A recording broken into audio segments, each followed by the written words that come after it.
morning, 11th grade friends from SMA Bangsa. Welcome to Chinatown Glodok. Let me introduce myself first. My name is Najwa Nabila. I am from Jakarta State University and I will accompany you all my friends trip in area around Chinatown Glodok. On this sunny morning, how are you feeling?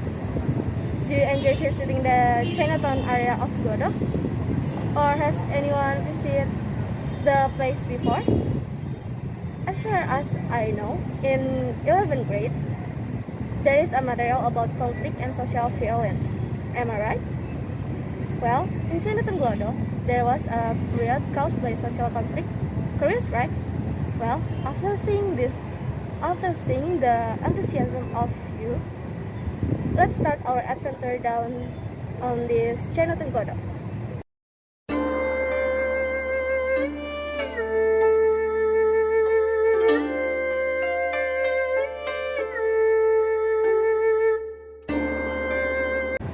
Since the birth of the city of Batavia, ethnic Chinese have become an important part of the city, nicknamed the Queen of the East. In fact, ethnic Chinese had occupied a higher caste than the natives, then are numbered only behind the Europeans. Glodok, in the west of Jakarta, witnessed their triumph. The role of the Chinese was very influential in every aspect of life in Batavia, from social to economic. Glodok is known as one of Chinatown in Batavia. The name Glodok is taken from the name of the bridge that crossed Kali Besar in the area. Namely, the Glodok Bridge. It is called so because at the end of the area there were stairs attached to the river bank, which were built in 1643. Glodok during the Dutch period was also widely known as an economic area that continuously pumped the pulse of life in Batavia. All kinds of business and service are present at Glodok. Regarding the crowds of Glodok, many people have captured the Chinatown area through photos in the 19th and early 20th centuries. Glodok has many meanings in the contemporary history of Jakarta, especially regarding the trade of the Chinese in Jakarta. In the future, Glodok will also become a history of the struggle of the Chinese who are migrants, starting from their times at adversity and resistance to the fate of oppression. In May 1997, there was a monetary crisis that caused shortage of goods and many cases of layoffs and from work. The socio-economic gap in the minds of people's life increasingly felt, where the majority of ethnic Chinese are seen as exclusive, while the indigenous people experience various economic difficulties. This has the potential for riots when injustice is felt by other side and is frustrated with living conditions. At the time, the masses took advantage of the situation by vandalism, looting, and burning shop and shophouse. Simultaneously in trade center, the majority of which were ruled by the Chinese. Even though there was victims who died as a result of the riots of Glodok Market and Orient Plaza. The trades, who are mostly ethnic Chinese, were deeply traumatized by the incident. While what appears is material loss in the form of buildings such as shops, supermarkets, and houses that we damaged, including property in the form of cars, motorbike, merchandise, and the other which were looted burned by the masses. Socio-economic and the political factors that led to the emergence of anti-ethnic Chinese riots in Jakarta in the period of May 1998. The time period set was from the rise of Suharto in 1967 to the May 13 until 14 riots in Jakarta. The peak of radical riots that the that had claimed many victims during the Suharto regime. The problem that exists include the position of ethnic Chinese in Indonesia for 3 years, including the VOC, the Dutch East Indies government, and the government of the Republic Indonesia, basically the same. They are still considered a marginal group even though they are economically more prosperous than the natives, which means that the military Chinese people are so hate and subordinate, even though they have tried to blend in with the local community and are considered as part entity.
Dear friends, I have a heavy heart to say this, the end of our trip in Chinatown Glodok today. I hope you all enjoy this trip.